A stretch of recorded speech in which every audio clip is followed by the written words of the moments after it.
Πήγαν 3 πόντες από τις δικές μας από τη Ρωσία ήταν αυτές.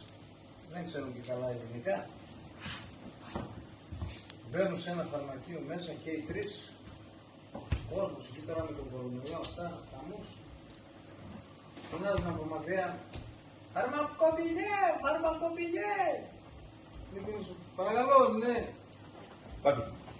Λέει αυτή από μακριά η μία «Φάρμακο για μονόψυρες έχετε!» Κυρία μου, πώς μιλάτε έτσι μέσα στο φαρμακείο, τι είναι αυτά τα πράγματα, λέει. Έχω και κόσμο εδώ μέσα, λέει. Τι μπορείτε να το πείτε πιο διαφορετικά, και πώς να λέω τώρα.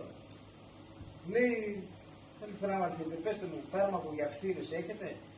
Εγώ θα καταλάβω, λέει, θα σας δώσω. Μην τώρα να μονόψυρες και έκανε.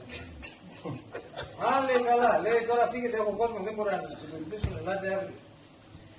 Πάνε την άλλη μέρα και οι 3 πάλι μπαίνουν μέσα. Κόσμος πάλι εκεί, αυτό, κορονοϊός.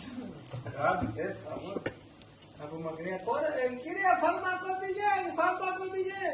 Και ένας, παρακαλώ κύριε, τι δεν. Λέει, φάρμακο για φθήρες έχετε. Λέει, έχουμε, πώς δεν έχουμε